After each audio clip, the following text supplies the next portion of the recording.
आदरणीय रावसाहेब दानवे पाटील, मंचावर उपस्थित माजी आमदार कैलास गोविंदराव, आमचे जुने म्हणजे अनेक वर्ष जुने म्हणणार नाही, नवीनच अनेक वर्ष सहकारी सुरेश बनकर, मंचावर उपस्थित राजेंद्रजी जयस्वाल, माजी जिल्हा परिषदचे उपाध्यक्ष, मंचावर उपस्थित दिलीपरावजी दानेकर, बापू आमचे घडामोडे, गंगाताई आमची खास लाडकी गंगाताई ताठे, आमचा युवा मोर्चापासूनचा सहकारी इद्रिस मुलतानी, आणि आता तर अल्पसंख्याकांच्या महाराष्ट्राचे अध्यक्ष आहेत आणि सुनील मिरकर, हे पण आमचे जुने संघर्ष यात्रेत मंचावर उपस्थित या सर्व मान्यवरांसमवेत आजचे ज्यांच्या अगदी प्रचारासाठी आले ते उमेदवार,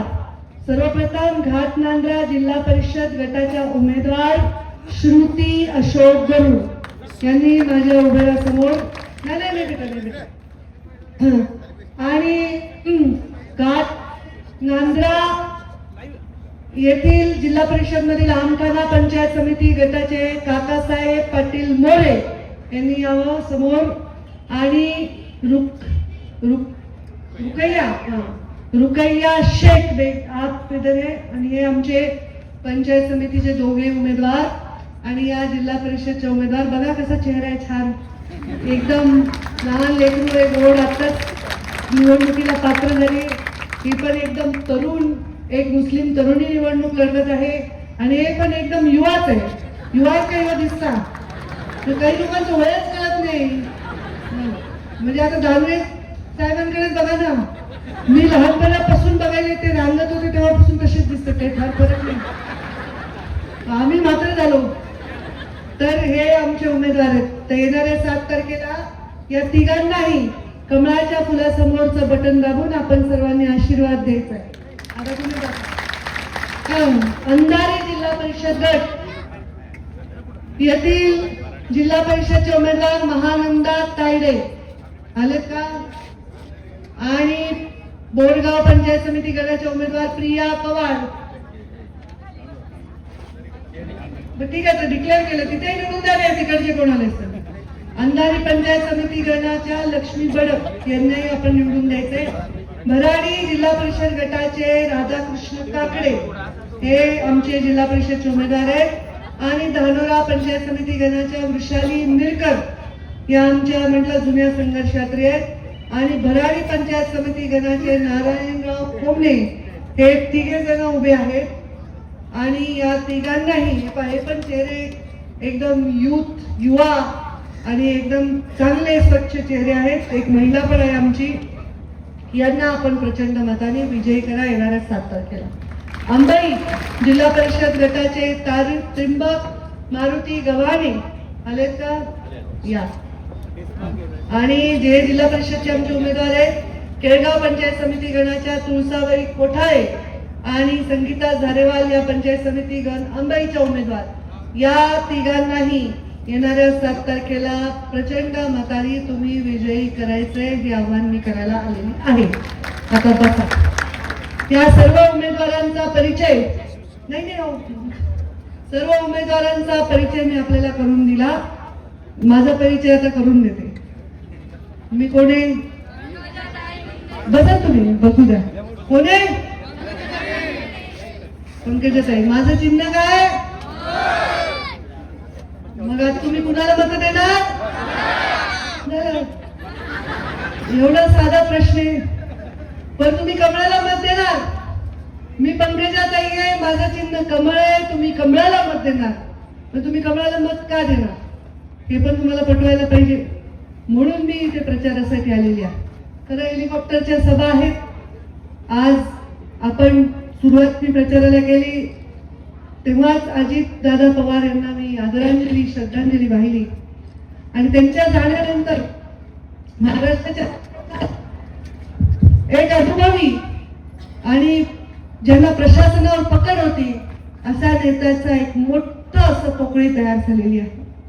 त्यांच्या जाण्याने ती पोकळी भरून काढण्यासाठी खूप कष्ट करून त्या पोकळीला भरून काढणाऱ्या नेता समोर यावं लागणार आहे. आणि म्हणून त्यांना श्रद्धांजली मी वाहिली, पण कामाला सुरुवात केली. आमच्या मुख्यमंत्र्यांनी सहकारी केले, उपमुख्यमंत्री गेले, सगळ्या सभा रद्द केल्या. त्यामुळे दानवे साहेबांचा मला फोन आला की माझ्या सभा ज्या 4 होत्या त्या 8 झाल्या. आता उद्या मला सोलापूरला जायचंय, पंढरपूरला जायचंय, लातूरला जायचंय. आता माझ्या पक्षाचा एक आमदार निवडून यावा, एक खासदार निवडून यावा, यासाठी मी राज्यभर फिरले. व माझा खालचा कार्यकर्ता जो तळागाळात आम्हाला आमदार खासदार करतो ही त्याची निवडणूक आहे आणि म्हणून त्या निवडणुकीसाठी मी आलो. सकाळी मी निघाले घरातून तेव्हा मला असंख्य लोकांचे मेसेज आले, ताई विमानाने येऊ नका, दानवे साहेब अवघड झालंय, विमानाने येऊ नका, ताई तुम्ही विमानाने प्रवास करू नका. इतकी धडकी भरली लोकांना. पुण्यासारखा माणूस, अनेक वर्ष काम केलेला माणूस असा क्षणात गेला. हे दुःख लोकांना पोचलं नाही. पक्ष असू द्या, विचार असू द्या, परिवार असू द्या, काही असू द्या, पण कोणा शत्रूलाही अशा प्रकारचा मृत्यू येऊ नये. आपली संस्कृती आपल्याला सांगते. सकाळी आईचा फोन आला, तू विमानात जाऊ नको, गाडीत जा. मी हो हो म्हणले, पण विमानातच आले. आता गाडीत कशा सभा करू मी? माझ्या आज सकाळपासून 5 सभा आहेत, संध्याकाळी पुन्हा संभाजीनगरच्या जवळ सभा आहेत, उद्या सोलापूर, पंढरपूर, लातूर. त्या सभा करण्यासाठी मला हेलिकॉप्टर विमानात जावंच लागेल. म्हणलं मला काही चिंता नाही, हे सगळ्यांचे आशीर्वाद माझ्या पाठीशी आहे. मी माझ्या कार्यकर्त्यासाठी चालले. ही निवडणूक कार्यकर्त्याची आहे, कार्यकर्त्याच्या स्वाभिमानाची आहे. नेत्यांसाठी कार्यकर्ते झटतात, तर कार्यकर्त्यांसाठी झटणारा नेता सुद्धा त्यांना खूप बळ देऊन जातो. आज कमळाला मत का द्यायचे? कारण सगळ्यात महत्वाचं, देशात सत्ता कुणाची आहे? कुणाची देशात? कोण आहे? मोदीजी. उलटा प्रश्न विचारला मी तुम्हाला. प्रधानमंत्री कोण आहे? मोदी. मोदीजी कोणत्या पक्षाचे? पण प्रधानमंत्री कोणाचे? देशाचे. आता ते जेव्हा देशामध्ये काम करतात, ते जेव्हा उज्ज्वला योजना आणतात, गरीब आईच्या पोटी जन्म घेतलेल्या मोदीजींनी आपल्या आईला चुलीसमोर बसून खोकताना पाहिलंय, म्हणून त्यांनी तुम्हा गरीब आईच्या आईला गॅसची शेगडी देण्याचं काम केलेलं आहे. स्वतःच्या बापाला रेल्वे स्टेशन मध्ये चहा विकताना पाहिलंय. गरिबी अनुभवली आहे, म्हणून गरिबासाठी योजना करण्याचं धारिष्ट त्यांच्यामध्ये आहे, कारण त्यांनी हृदयातून त्या गरिबीचा अनुभव घेतलेला आहे आणि म्हणून त्यांना मतदान देतात. आता हे करताना ते देशाचे प्रधानमंत्री, ते म्हणले का हे भाजपचं आहे, ते काँग्रेसचं आहे, ते राष्ट्रवादीचं आहे? बघितलं का त्यांनी जनतेसाठी काम केलं. आज शेतकऱ्यांच्या आत्महत्या, शेतकऱ्यांचे प्रश्न, शेतकऱ्यांच्या सगळ्या समस्यांचा विचार करून प्रधानमंत्र्यांनी किसान सन्मान योजना सुरू केली. बरोबर आहे? आहेत ना तुम्ही सगळे? लाडक्या बहिणीच्या आधी तुमचा नंबर लागलाय. किती मिळतात? अरे वर्षाला किती? 2 सांगते, हळूच थांबा. किती मिळतात लाडक्या बहिणीला सांगा बरं? आणि किती वर्षाचे? किती?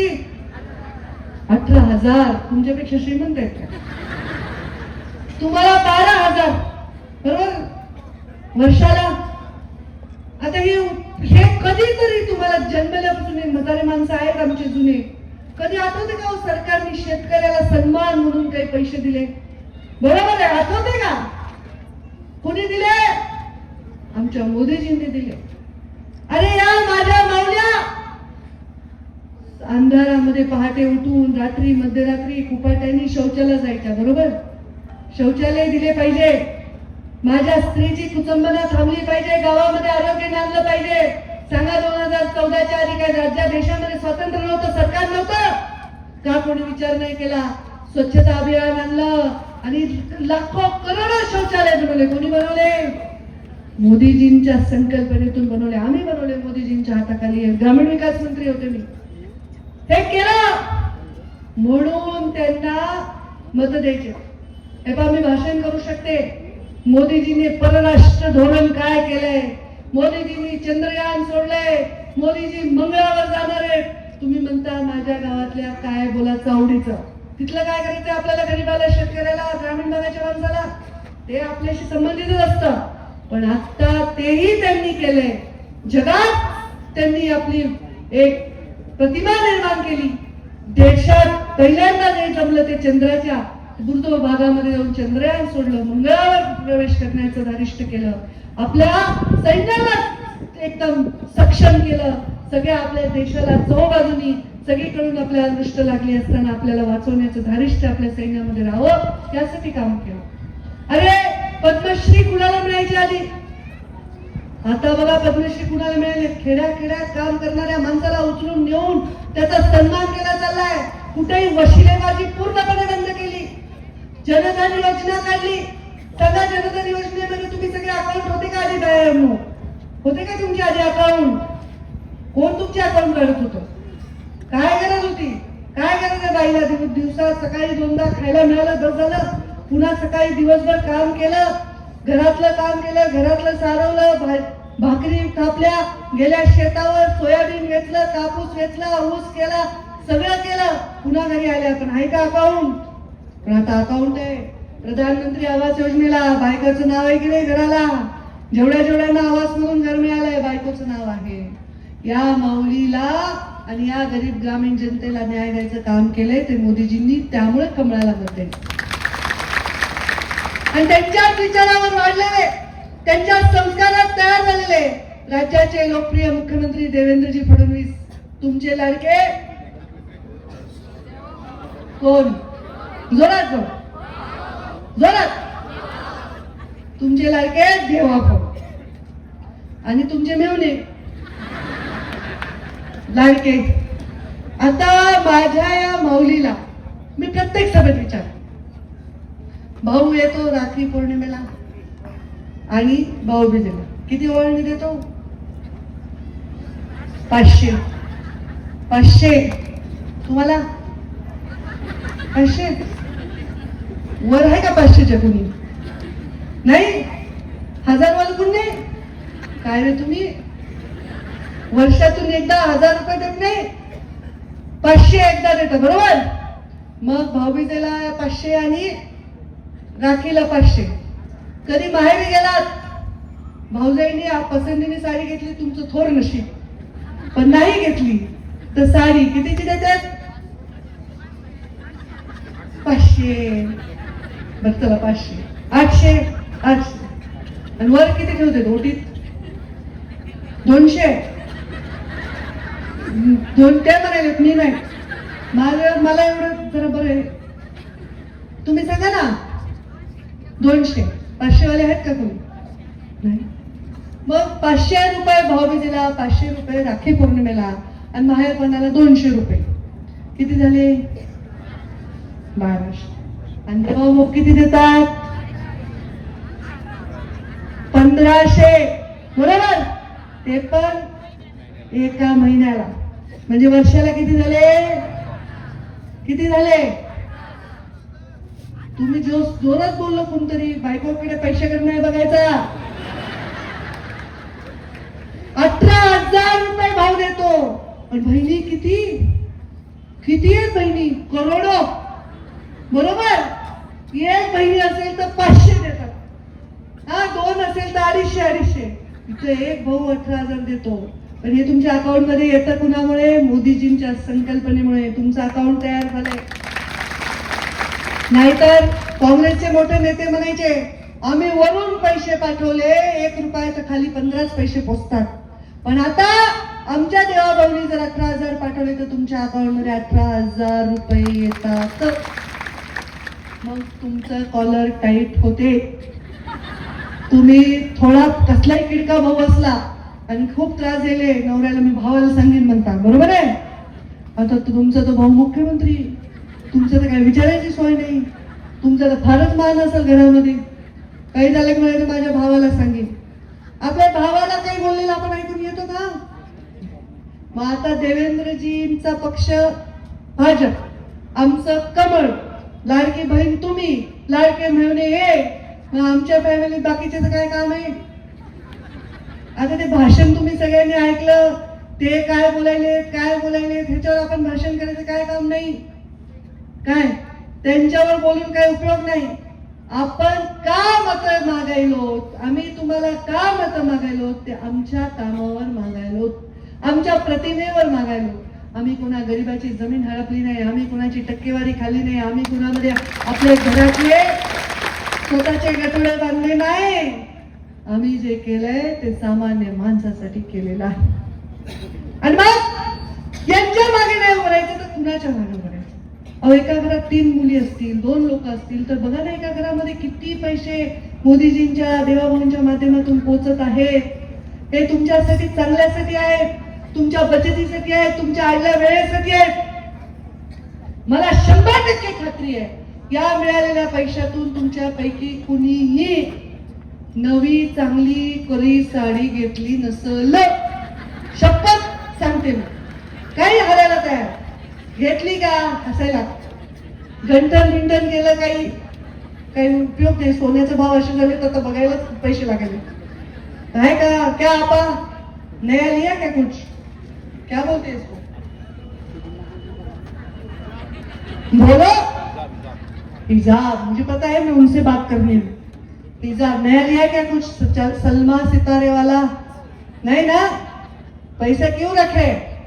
पैसे का ठेवले? घरच्यांसाठी ठेवले, घरच्यांसाठी ठेवले, लपून ठेवले, कुणाला कळू नाही दिले. कुठे ठेवले?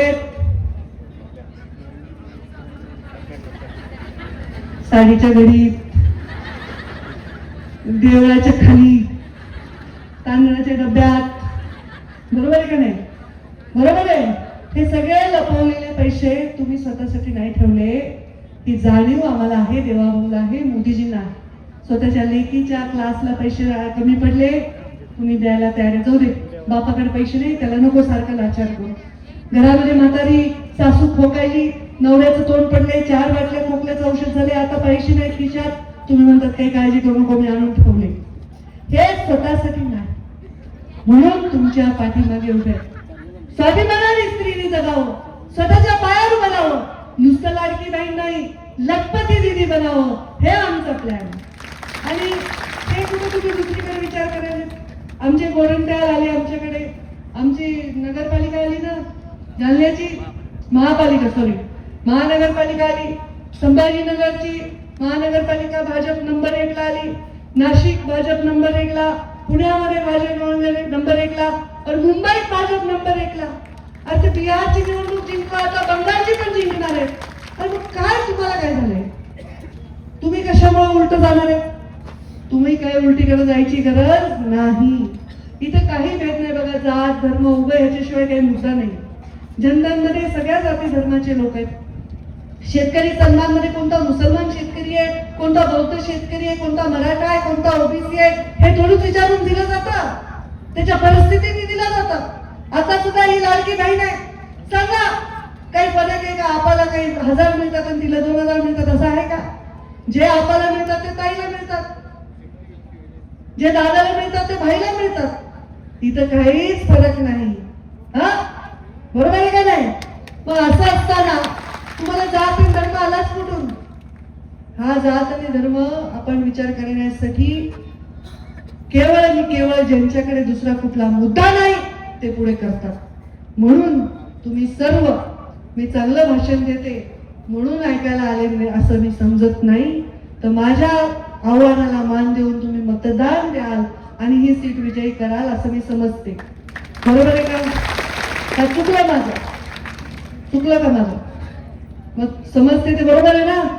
का तुम्ही नुसतं आपला असं नाही का, चांगला गायक असतो, खूप गर्दी करतात लोक त्याच्या, पण पिक्चर पडतो, तसं नको आहे. गाणं हिट आणि पिक्चर फ्लॉप असं नाही. आमच्या भाषणाला अटलजी म्हणायचे, आमच्या भाषणाला खूप लोक येतात पण मतच येत नाही.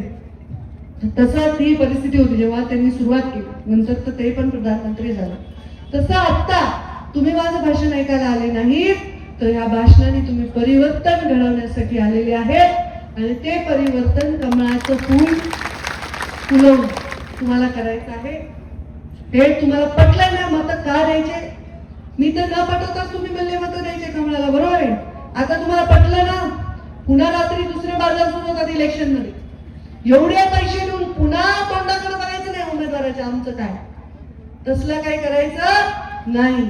जो शाश्वत आपल्याला विकास देतोय, जो शाश्वत आपल्या मागे उभा राहिलाय, त्या नेत्याच्या आणि सरकारच्या मागे आपण उभं राहायचंय. नानवे पाटील साहेबांचा एवढा अनुभव आहे, माझे महानगरपालिकेला प्रचार करून करून गळा खराब झालाय, सेल्फ्या काढून काढून भाषण गाल दुखायला लागले, दाताच्या कण्या झाल्यात भाषण करून करून. पण तरी त्यांनी ते पण करायलेत, आम्ही पण करायला. ती तळमळ आहे तुम्ही सगळ्या कार्यकर्त्यांसाठी आम्ही करतोय आणि कार्यकर्त्यांच्या माध्यमातून तुमच्यासाठी करतोय. तर तुम्ही येणाऱ्या 7 तारखेला आमच्या कमळाच्या फुलाच्या सगळ्या उमेदवाराला, आजूबाजूच्या जिल्ह्याचे आलेले, दुसऱ्या सर्कलचे आलेले सगळे मोठ्या मताने विजयी करणार ना?